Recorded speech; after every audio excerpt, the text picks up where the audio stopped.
Morrow, will you now do the roll call of members? Absolutely. Ms. Phillips, Here. Ms. Groff, Here. Ms. Cowan, Here. Mr. Skirl, Here. Mr. Belfrom. Here. May I have a motion to approve tonight's agenda? I'll make that motion. Second the motion. Ms. No. Cowan, Yes. Mr. Belfrom, Yes. Mr. Skirl, Yes. Ms. Groff, Yes. Ms. Phillips. Yes. We're now to the public hearing on fiscal year 2024 tax budget. I'll turn it over to Mr. Morrow. Thank you. So I'll say a few things about the tax budget. Annually, the district is required to prepare a document that we discuss with the county that basically we're looking at whether or not we need all of the property tax revenue and all of the property tax levy that the voters have allowed us to place on their property. So I did the evaluation for our general operating levies, bond levy, and also the permanent improvement. And I worked up a summary for the board, but in short, we show the need for each of those levies. In the general fund, we had to ask the community for additional property tax revenue just this year, and we continue to see a need for all of that revenue into the future. As far as our bonds, we currently have 2 outstanding levies. They collect about $4 million a year, and that matches our debt payments of roughly $4 million a year. So we see a need to continue to collect that property tax revenue. And then our third levy type is a permanent improvement.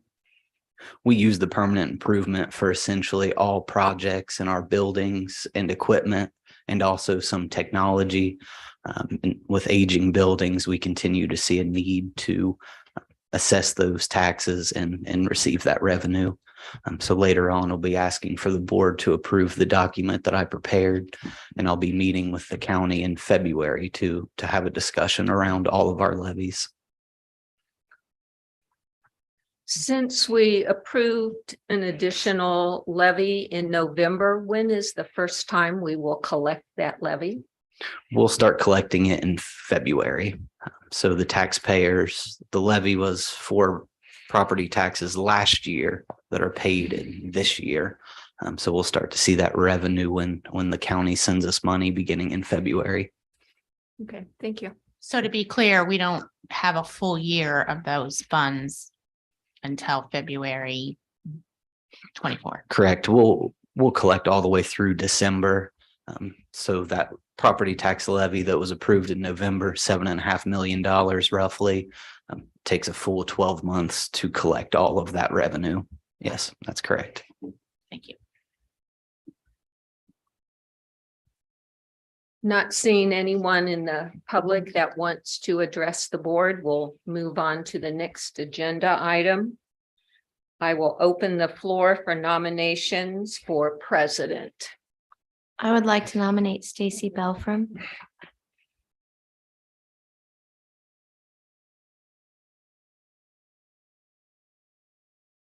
Any other nominations? Seeing none, nominations are closed. May I have a motion for the approval to elect Stacy Belfrom as president of the Kings Local Board of Education for calendar year 2023? I will make that motion. I will second that motion.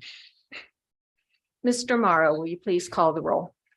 Ms. Groff, Yes. Mr. Skirl, Yes. Ms. Cowan, Yes. Ms. Phillips, Yes. Mr. Belfrom. Do I vote? Yes. And I will gladly turn the meeting over now to Mr. Belfrom. Thank you. Thank you, President Phillips.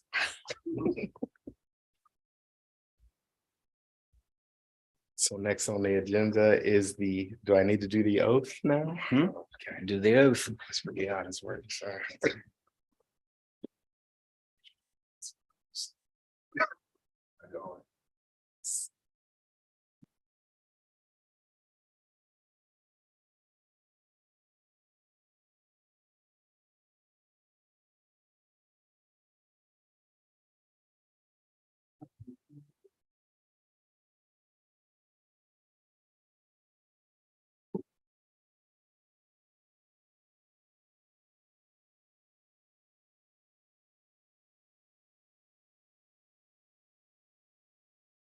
Do you solemnly swear or affirm that you will support the Constitution of the United States and the Constitution of the State of Ohio, and that you will faithfully and impartially discharge your duties as a member of the Board of Education of the Kings Local School District, Warren County, Ohio, to the best of your ability and in accordance with the laws now in effect and hereafter to be enacted during your continuance in said office and until your successor is elected and qualified?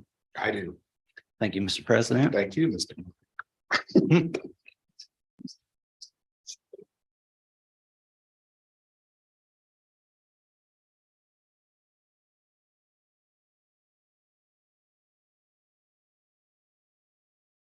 Never gets less embarrassing. Next on the agenda is nominations for vice president for the Kings Local Schools Board of Education. We'll open it up to my colleagues. I'd like to nominate Peggy Phillips.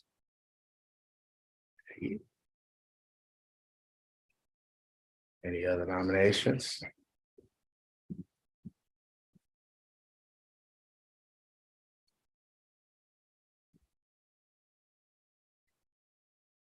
All right. Do I need a vote or I need a motion? May I have a motion to vote this evening on our nomination for vice president?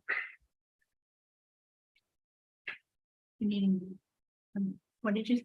I was making a motion to vote on it. Okay, I'll make that motion. All right. I'll second the motion. Ms. Groff, Yes. Mr. Skirl, Yes. Ms. Cowan, Yes. Ms. Phillips, Yes. Mr. Belfrom. Yes.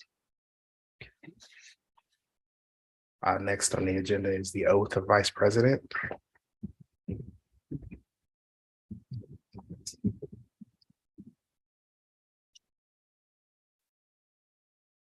What would I do? Do you solemnly swear or affirm that you will support the Constitution of the United States and the Constitution of the State of Ohio, and that you will faithfully and impartially discharge your duties as a member of the Board of Education of the Kings Local School District, Warren County, Ohio, to the best of your ability and in accordance with the laws now in effect and hereafter to be enacted during your continuance in said office and until your successor is elected and qualified? I do. Thank you.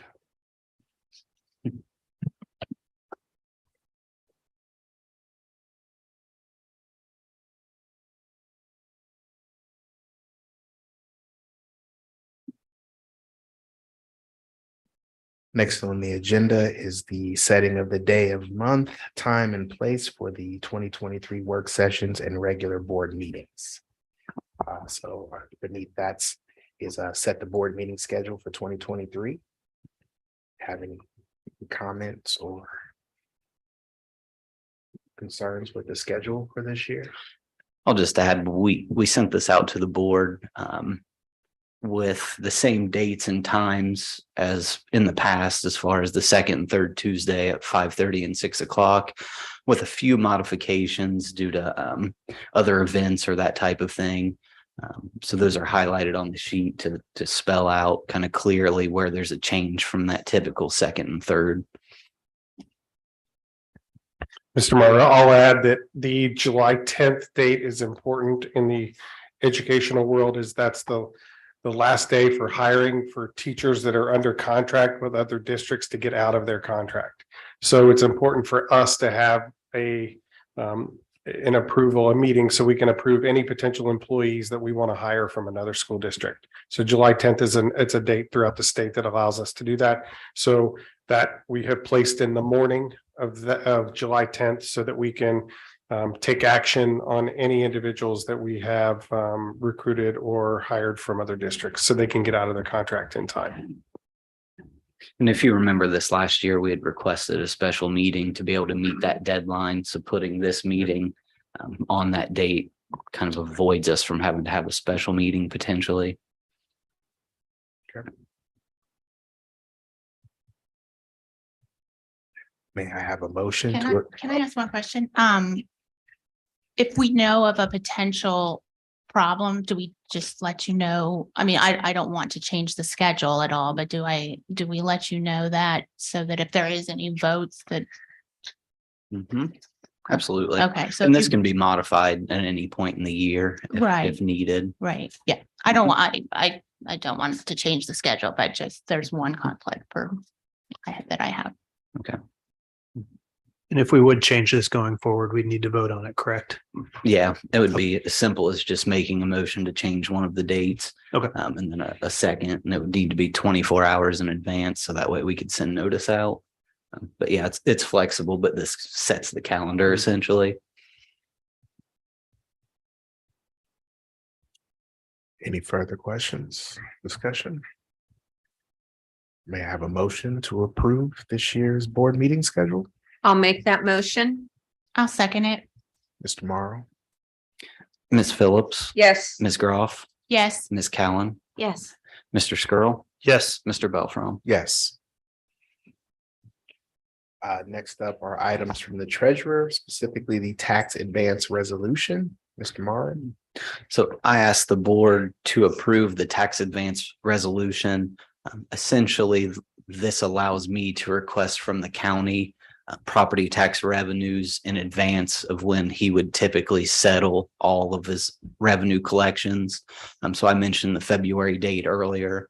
That would be in advance. So as people pay their property taxes, I can request the auditor and treasurer to go ahead and give us some of that money so we can use it for our cash flows, for payrolls and bills and that type of thing. Standard. This is asked every year and it's standard across all districts. Any questions, any discussion? May I have a motion to approve this year's tax advance resolution? I'll make the motion. I'll second it. Mr. Morrow, Mr. Skrull, Yes, Ms. Groff, Yes, Ms. Cowan, Yes. Ms. Phillips. Yes. Mr. Belfrom. yes. Next on the agenda are items presented by the superintendent, Mr. Sears.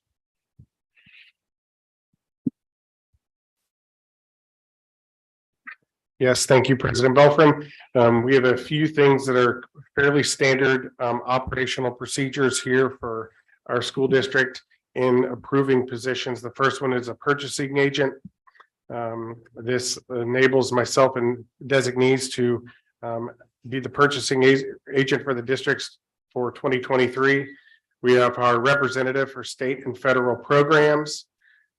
It enables the treasurer. We recommend the treasurer be authorized to pay the bills in our district. We're adopting the tax budget for the school year.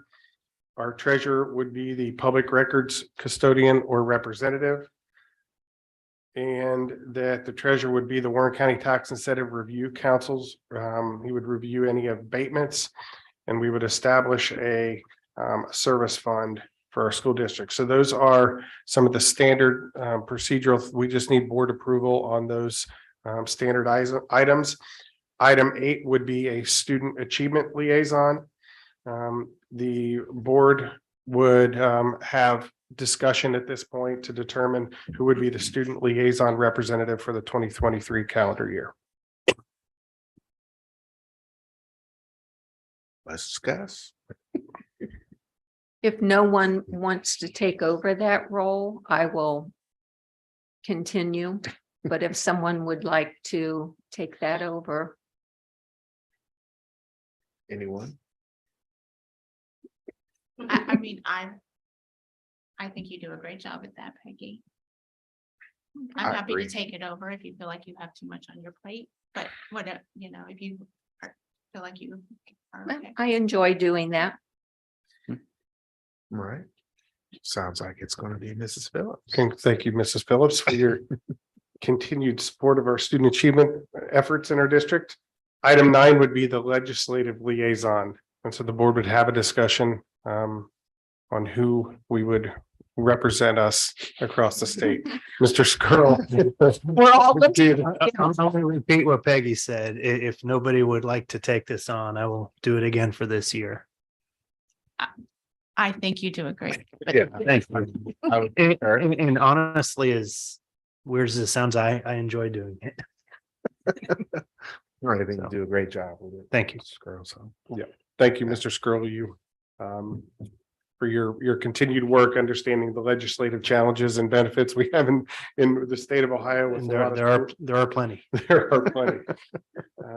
And item 10 will be recommendation of our law firms, Ennis Britton, the Warren County Prosecutor's Office, and Dinsmore and Shoei as bond counsel, and David DeMuzio as board revision counsel. And then 11 would be our OSBA membership.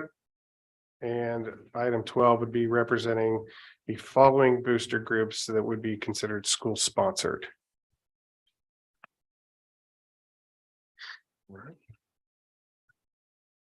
Any further questions or discussion, board? With that, may I have a motion to approve the items from the superintendent? I'll make that motion. I'll second it. Mr. Morrow, Ms. Phillips, Yes. Ms. Groff, Yes. Ms. Cowan, Yes. Mr. Skrull, Yes. Mr. Belfrom. yes. We have any further discussion items for the organizational meeting? With that, may I have a motion to adjourn this year's organizational meeting? I'll make that motion. I'll second the motion, Mr. Morrow. Ms. Cowan, Yes. Mr. Belfrom, Yes. Mr. Skrull, Yes. Ms. Groff, Yes. Ms. Phillips. Yes.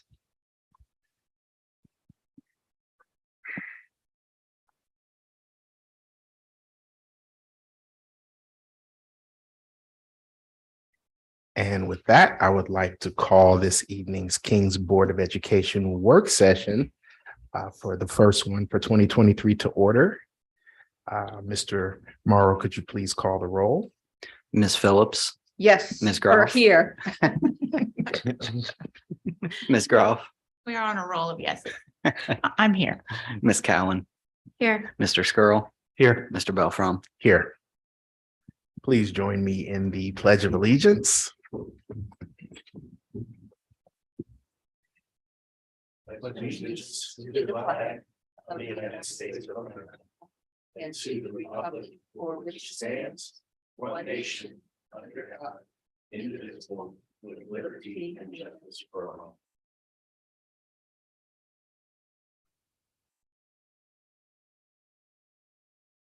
May I have a motion to approve this evening's work session agenda? I'll make that motion. I'll second it. Mr. Morrow, Mr. Skrull, Yes. Ms. Phillips, Yes. Ms. Groff, Yes. Ms. Cowan, Yes. Mr. Belfrom. yes. See, we have no reports or presentations for this evening.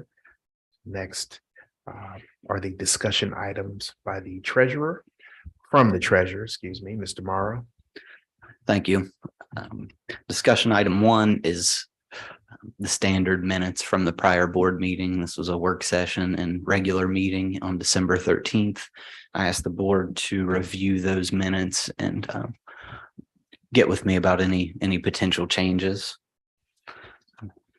2, we've got the financial items. If you've had a chance to take a look, you'll see that there's not really any drastic changes since the November forecast. I was able to slightly increase our revenue projection for the year. I received the property values from the county auditor and they were slightly higher than forecasted. And also our revenue on our property tax abatements, basically where companies get an incentive to move into an area so they pay us outside of the normal property tax methods. That was only about a $300,000 increase on nearly $62 million in revenue. So not substantial, but I did want to point out that the revenue is trending in the right direction. Energy purchase. If you remember the last meeting, I asked the board to approve for us to work with the utilities group They're consultants and experts in energy purchasing, where the district purchases energy directly from suppliers, meaning electricity and natural gas, rather than just paying spot prices directly to Duke, for example. I also reported at the last meeting that this arrangement has been very beneficial to the district. In the last 2 years, we were able to save over $116,000 over what we would have paid if we were paying spot prices every month. I asked the board to approve a 2-year purchase of new energy. You'll see on the graphs provided that the rate has gone up to where we were in the past, but we've seen unprecedented volatility in the past 18 months compared to the prior decade. Dawn, if you could pull up the natural gas pricing, I think that kind of shows how kind of crazy things have been in the last 18 months. If you see that spike where it was up around $9, where we were used to paying under $3. So we were able to get that price locked in, but pretty reasonable when you compare it to the past 18 months, less than $5. Our fear as a district is that volatility continues and we're paying double what this current contract would allow us to be. And we were able to capture a dip after the holidays. So there is going to be a cost increase of between $150,000 and $200,000 a year over what we're currently paying, which is about $600,000. So it is a substantial increase, but volatility seems like it's here to stay, and this 2-year energy purchase hopefully gets us through the war in Ukraine. That's one of the big outliers, and also allow us to see what's going to happen with the political cycle. This really started when our last president was elected and kind of changed the energy platform from where we were the prior 4 years. I'll entertain any questions or at the next meeting or in between if anything comes up. Is a 2-year block with respect to the futures, that standard? Correct. Not necessarily standard. If we were at record lows, like we were last time we signed an energy contract, then we would go out as long as possible, which is about 4 years. The utility group and us decided on 2, with the hope being that things calm down politically. Right. Oh, yeah, you mentioned that before. Especially in Ukraine. They don't know what's going to happen with energy, especially natural gas, a year from now, if the war in Ukraine is still going on, because they don't know where their reserves are going to be. Right. And if they need natural gas, they'll pay whatever it takes to get it to be able to heat the homes in Europe. So the fear is that it continues into this year and then everything spikes, because if you need it, that you'll pay whatever it takes. So hopefully this 2-year period gets us through that. And as I said, gets it through the current political cycle and kind of let things stabilize a little bit across the country. Okay. When we look at your report, at the very beginning, it says actual compared to forecast variance. Can you explain then on the forecast why it's important for you to bring this information to us on a monthly basis? Yeah, absolutely. So it's important for us as a district to track this constantly, because we need to know of any changes and if we need to make any changes in operations very quickly. And it's important to bring it to the board to keep you guys in the know and see if we're projecting any long-term consequences to things that are happening at the district. So that way the board is informed to make recommendations and decisions. Okay, thank you. I just wanted to make sure that my thinking on the topic was accurate. So Absolutely. I appreciate that. Mhm.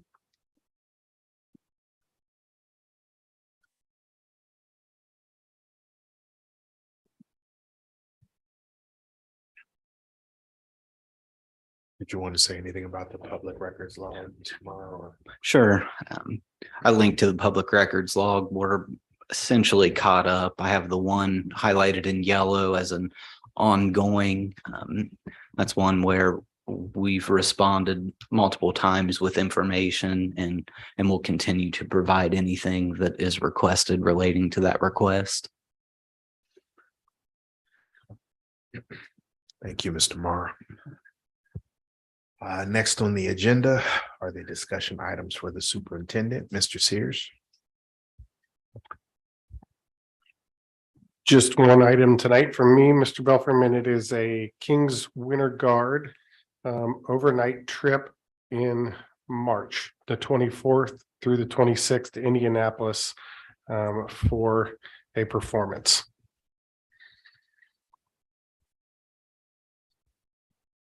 Any questions? Thank you, Mr. Sears.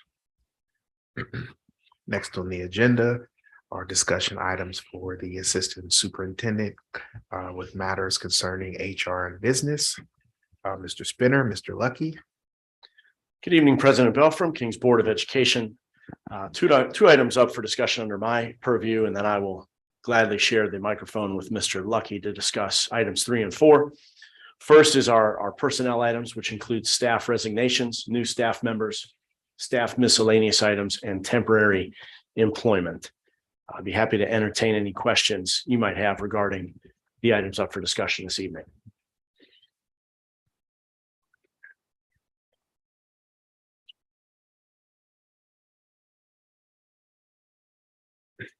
Hearing none. Second item is a King's Kids update.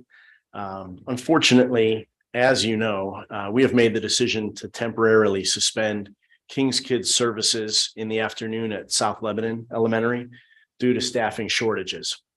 The Ohio Department of Job and Family Services requires a 1:18 employee to student ratio, and beginning Friday, January 13th, we will fall below that number and thus out of ratio in the afternoon at SLE. These ratios are mandated by ODJFS for reasons of student safety and security.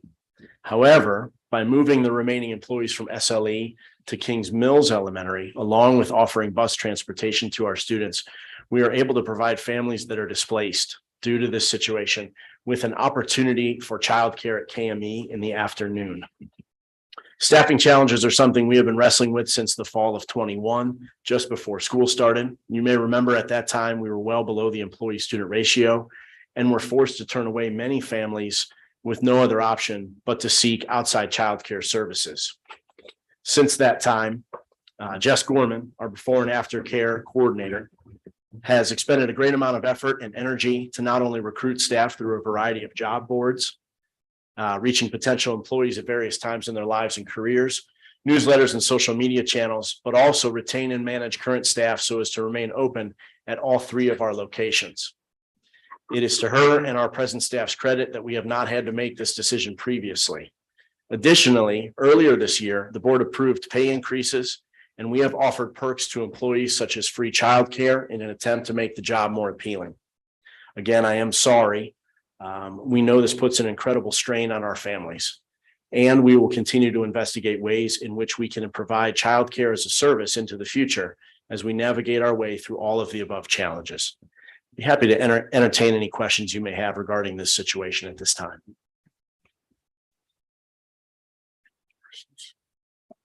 I did have a question. If someone surfaces as new employees, is there a possibility that that could be reinstated at SLE? Yeah, there's definitely a possibility. I think what we have to be careful of is if we find a new employee, we have to make sure that they're going to be consistently staffed at that particular location, reliable with when they can report to work and so forth. I would like to try to avoid to do this on a daily basis. We may be staffed appropriately there with a new employee on a Monday, but then on a Tuesday, find out that they're not able for whatever reason, or another employee that we currently have is unable to report to work. And then we're making these decisions at a moment's notice. as opposed to providing as much communication in advance so families can prepare. I know this time it was just a week, but I'd rather provide a week than do that on a day-to-day basis. So that's a decision we'll have to be careful with, but we'll do everything we can to try to put this back in place as quickly as possible.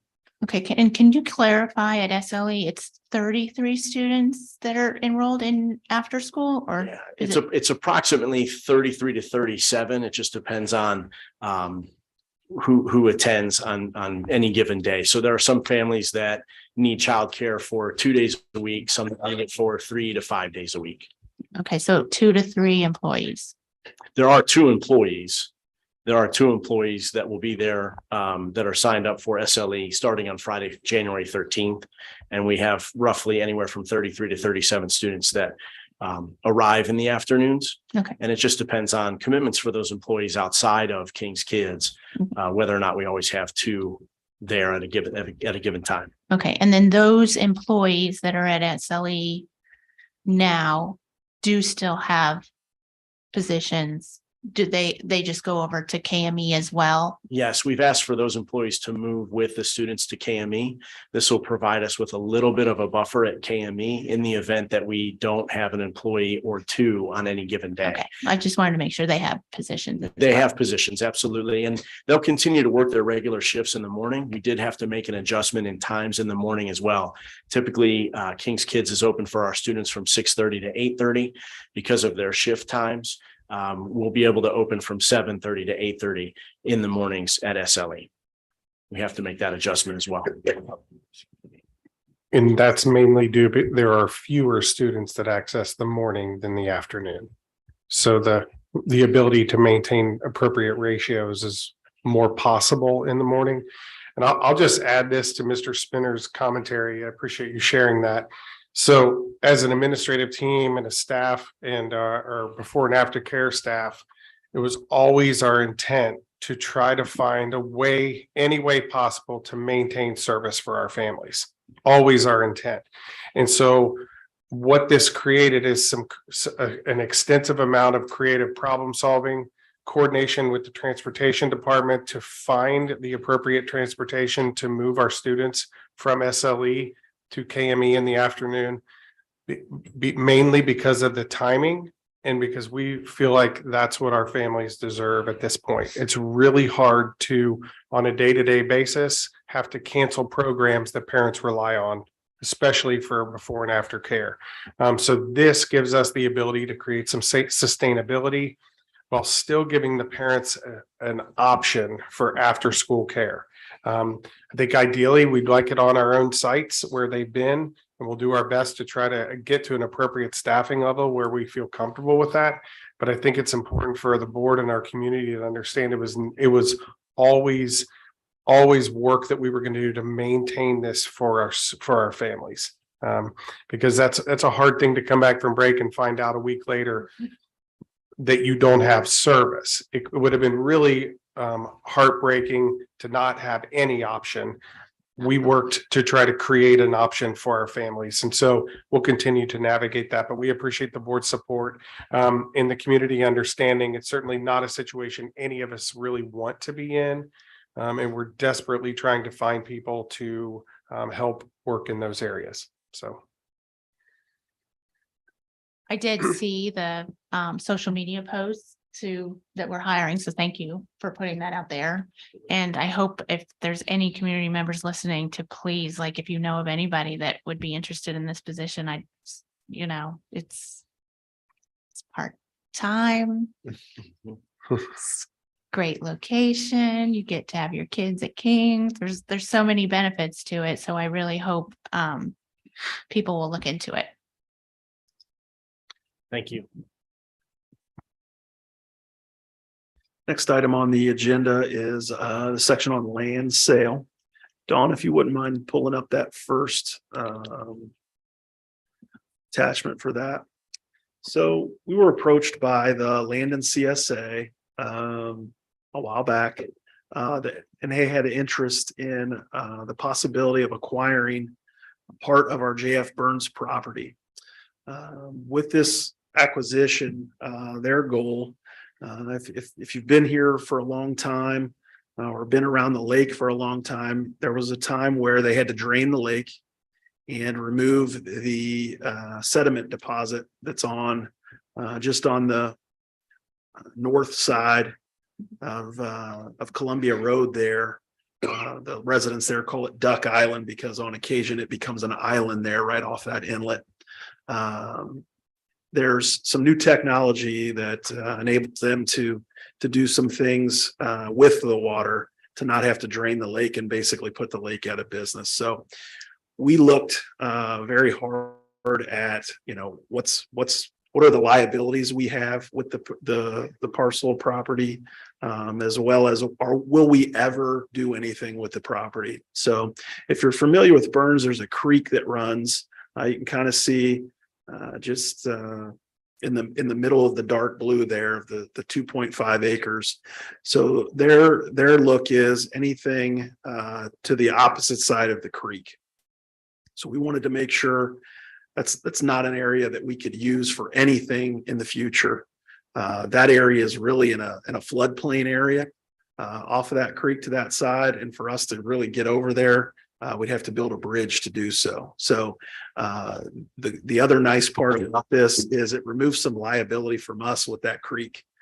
We had an incident this year where a fuel truck, if y'all remember, ran over the culvert there and ended up dumping some fuel into that creek that ran into the lake. So they want to secure that area, one, to be able to armor the creek bed to prevent erosion that's coming down. They've armored to the south of it, but they haven't been able to armor because they don't own that area. So they want to be able to armor the creek to prevent erosion, as well as give them a holding place to drive that silt to before they truck it out of there. For what we'll be looking at, by law, we have to put the parcel of property up for auction. There'll be no cost to the district for this. They have had the area appraised.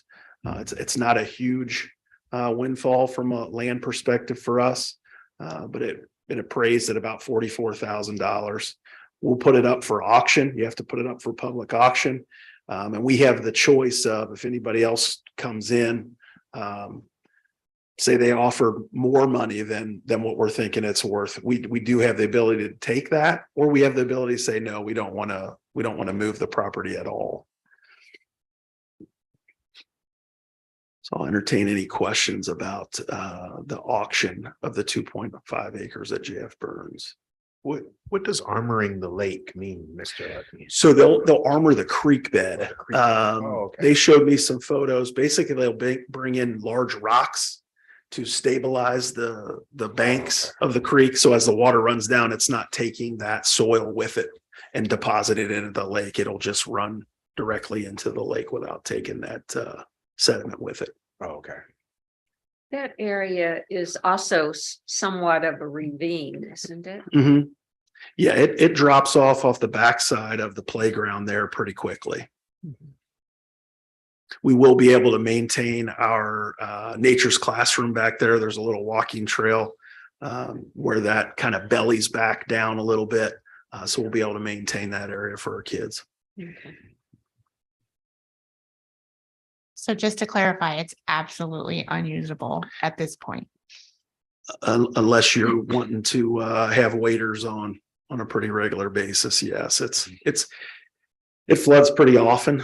And based on how if we did anything there with a building setback line from the road, you'd be in the creek. Yeah. So there's really nothing we can do there other than have grass.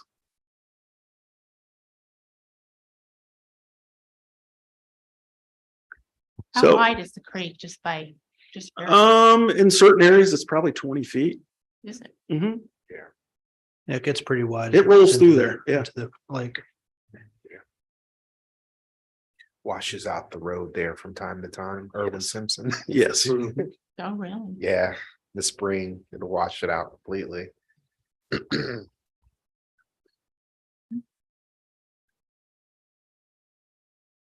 More questions on the land sale item?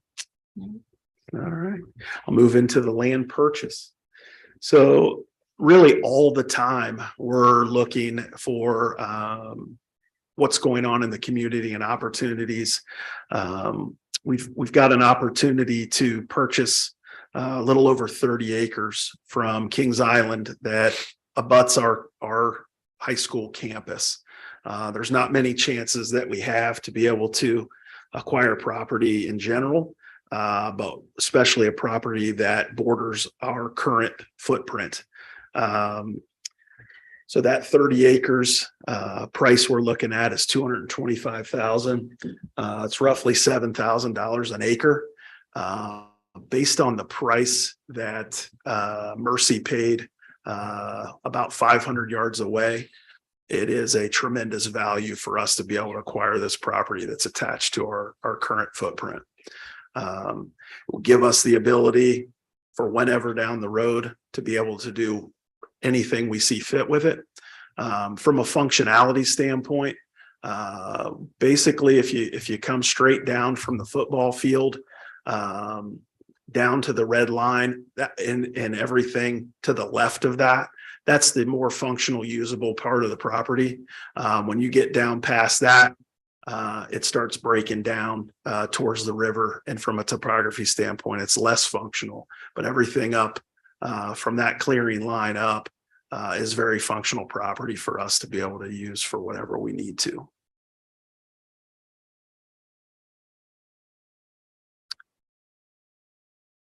And I'll just add that this property purchase doesn't come out of any operating money. We have the permanent improvement levy. Then we're allowed to use that money for this project or for this purchase, so it doesn't affect operations whatsoever.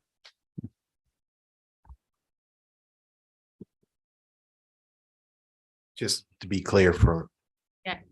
It's, well, one, it's, so the usable portion, Mr. Lucky, is basically from where that you have that notation, right? Mhm. Back towards the road, but we own everything from this red line going to the river. Down to the river. Okay, so even like behind the neighborhood here. Mm-hmm. Okay. Mm-hmm. We have a detention basin at the end of that cul-de-sac of the street down there.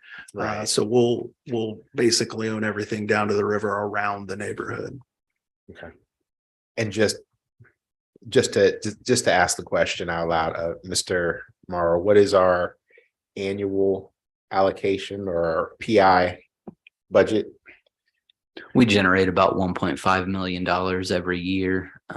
And that money can only be used for property purchases, property maintenance, equipment, buses, vehicles. It's only items that are going to last, or maintaining items that last for 5 years or greater.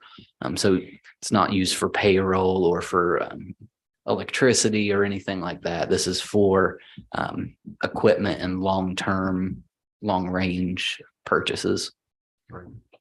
So to be crystal clear, this is not the bucket of money we just asked our taxpayers to approve. Correct. Completely separate. Two separate buckets, Yes. operation, property. Yes, you're 100% correct. Gotcha. And if we did sell any of the land that we just talked about, it would basically be putting money back into where this money came from to pay for this land. So that would help offset some of that cost.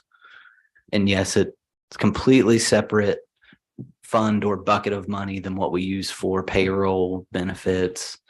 Doesn't touch what we just ask our taxpayers for. Thank you. And how much did you say it was per acre?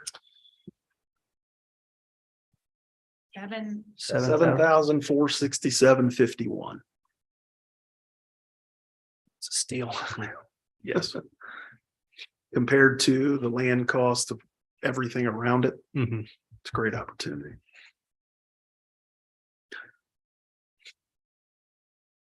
You one moment, I lost my connection. All right. And I would also just like to reiterate, just to clarify something, if you didn't have the chance to attend our organizational meeting, this is one of the items under Mr. Sears' agenda that we approved tonight, but the superintendent and the treasurer do have the responsibility to negotiate on behalf of the district, then they have the authority to do so. I know that's been a question. And as Mr. Sears indicated, he can designate others to do so. In that case, Mr. Lucky obviously is on top of our operations here. So I know that's come up before. So just wanted to clarify that. Any other questions or concerns, comments? I have one question, Mr. Lucky, since a lot of the PI money would go towards maintenance or whatnot for the buildings. We're scheduled fine with being able to make this purchase and not interfere with any of those other things that you would normally do on your cycle of work. Absolutely. We're in good shape. Thank you.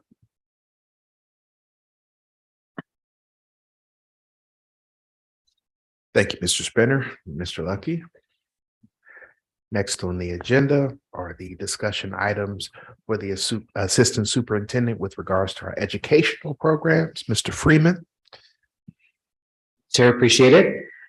Just have a couple of items actually from the teaching and learning department that we want to share with you tonight. The first is a new course proposal from the high school that we'd like to offer for the 23-24 school year. So you have heard us all speak about kind of our desire as a district with the creation of our strategic initiatives to put into place as many opportunities as we can for students to be prepared for life beyond high school. And those could be experiences, those could be jobs that we don't even know exist yet. So kind of in our effort to provide that kind of opportunity for students, we are asking the board to approve a new course that's going to be called an internship course. It would be at this stage as we begin for seniors next school year. It would be a semester level course. They would earn 0.5 credit opportunity for that. It would take place during the school day. The course would be organized in a way that there would be some in-class opportunity, some discussion, potentially some book study that we would come later, to ask you to approve. But there would be a classroom component where students are practicing different skills to kind of enable them to go out into the public and interact and represent themselves well, to represent our school district well, to have an experience in something that they're interested in pursuing after high school.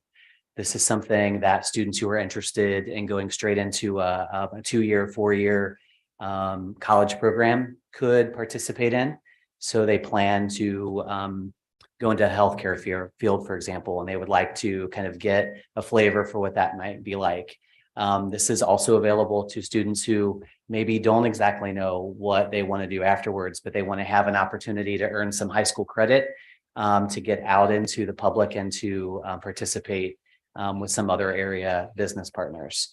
So again, part of that right now, if you will, like Mondays, for example, would be an in-class day for those students. It would be 6th and 7th period. So it would provide an opportunity for flexibility in the afternoons for those students. And then the rest of that week, Tuesday through Friday, they would be out participating with that business partner in an internship opportunity. So it would be application process. So when students indicate that they're interested, there would be an application that they would complete that would be turned into school personnel up at the high school. And then from there would be some conversation to ensure that the student is prepared for that, ready with an appropriate attendance record that would support what's necessary in terms of providing practicing a skill to be reliable. And then there would be kind of a grade requirement to that as well. Again, we want to make sure when we're asking businesses to partner with us to provide these experiences for our students, that in turn, we are providing students who are ready as well to kind of have that experience. So we do kind of have those guardrails in place to have our students take some responsibility for that preparation work as well. We're looking to start small, so it's not going to be, necessarily a huge program because we haven't done this before, but we've modeled kind of this work after some other area schools who are kind of involved in this kind of endeavor already for students. So we're excited about the opportunity for students. I think it's definitely the direction that we want to move in as a school district. And again, we'll start next year and then kind of see where it takes us from there. So happy to answer any questions you might have about that opportunity. Has there been any conversation with area businesses already, and what sort of feedback are we getting from them? There have been some conversations, certainly with business partners that we already have. As you're aware, with our employability 1 and 2 courses, there are some field trips that take place. So we have those business partnerships that are in place. But we're not limiting the experience to that. It would definitely be a collaborative effort on the part of the student and the school to kind of help in that placement opportunity. Kind of the goal is to look for, when you look at approximately 18 weeks as a semester, approximately. First semester is a little shorter, but when you look at kind of the span of that time, if students could have an opportunity with 2 businesses, that's kind of our goal. But it's, we'll have to kind of work with the area businesses that are willing to partner with us already. And then if students come to us and say they have this opportunity, we can then kind of engage with that business as well to ensure that they understand kind of what we would ask of them and what then they could provide as an opportunity to that student. And then Mr. Sears is always out and about, as you know, kind of talking with area businesses and is able to kind of provide contacts for us to grow that. Mr. Sears, I don't know if you have any- Yeah, I think it's a great question, and I think it's our current challenge that we have is to partner with various businesses. So we're making a lot of those connections ongoing. I have a little presentation tomorrow at the Mason Deerfield Chamber meeting for this very purpose. And we're having a number of other discussions as well. So this is, we will be looking for, and part of the reason you start small is because we need to build the business base as well. What we want this not only to be work for our students, we also want it to work for our business partners. So this is a collaborative effort. We will learn as we go, but and our business partners will learn as they go as well. That as we look to reimagine the high school experience, this is like a beginning infant step for us to reimagine that. So we need partnerships. We've had some good contacts already, but we'll always be looking for more. So if anyone has any contacts or anyone, please, you can feel free to send those to myself or Matt. We're always looking for someone to take any of our students and do great work with them. When you say small, what does that mean? How many students? Mhm. So in our conversations, we are 20 to maybe 30 Okay. students. That would be kind of, I think, at the high end, probably 30 as we kind of begin in the first semester. And then I understand that this is geared to seniors, Yes. or is it only seniors, or is there? Well, we're going to begin, and actually I was looking at the sheet here. On the front side, it says 12th grade. On the back side, it says juniors and seniors. We're going to begin with seniors. Okay. So it will be presented to them is kind of what the vision is. Those are the students that are closest to being, out the door, so to speak, with their diploma and kind of ready to take that next step. So definitely that's where we'll begin. Would love to, as this program grows, to really expand that opportunity to have it available for juniors in the future. Okay. I'm just curious on the timing of it, because let's say this student goes out to a business partner and has an amazing experience and they think, oh my gosh, I want to major in college, do something with this. Not that every pathway is to college, but if it's a senior, you're applying in the fall typically. So is there a hope of expanding it to the junior level at some point. Yes. That would be the goal, but, also keeping in mind this kind of experience, and we've kind of had these discussions, maybe not at a work session before, but I certainly know at Teaching and Learning Council, there's a lot of value in students kind of having an experience that's very positive. And it's like, yes, this is kind of right in my wheelhouse of what I think I'd love to do. But there's also experience with, gosh, wow, this isn't what I thought it was going to be. Yep. And so even at the senior level, we think that it still is going to provide opportunity for students to gain valuable experience, because they could certainly change their major or kind of This kind isn't of- what I thought it was. gonna be. Yes. Yep. I mean, I had that personal experience myself when I was in college. Yeah. So Very exciting. Very, it's awesome. we're very excited about the opportunity for sure. Yes. So next steps for us will be to figure out the business partners as well as the best way to staff this. That was my question. Is there somebody who's heading this up? So that's ongoing. Okay. That's, we don't want to put the cart before the horse. We need the Board of Education to highly endorse this program for us, so then we can take the next steps to figure out the best way to do that. So, yeah. Mhm. Any other questions on that? Thank you. The next item that we have for teaching and learning is the semi-annual bullying report. Mrs. Martin typically presents that to you, but if you look at the report that's listed there, we've got July of 2022 through December 21st of 2022 listed. So that's the most recent 6-month report. So there were 4 reports of bullying. And through that investigation, there were 0 incidences that were substantiated. So we're just doing our due diligence there and reporting that to the board. And is this reported by the website link, or is this anything in any school? When you say reported for incidents, can you clarify what?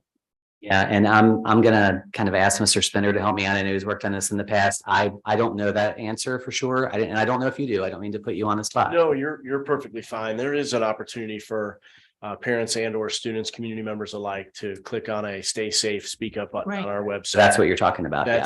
That's one avenue, and that's right on our front page. That's an opportunity. And then when there are issues that arise within our school buildings, our administration also logs those particular events in individual schools as well during that time frame. Thank you. You're welcome. Any further questions? All right, the next item. Oh, thank you guys too. Thank you, Mr. Friedman. The next item presented by the board, the Ohio School Board Association Effective Board Award. I can speak to that.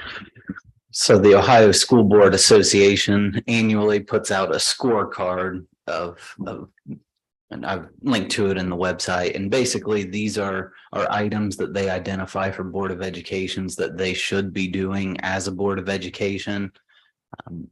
This is new here. I was used to doing it at my last district. So I asked that the board review this document for any areas that they see maybe they were deficient or didn't meet the qualification that the school board puts out. And if there's any identified, if we could get those removed from the list. But I think the Board of Education does an excellent job here. They meet most, if not all, of the qualifications on here. So I thought it was a good opportunity to bring this to the board's attention. And at the spring conference, this gets presented out. All the schools across the state who have done this self-evaluation tool gets reported out at the spring conference. So I asked that the board take a look at that.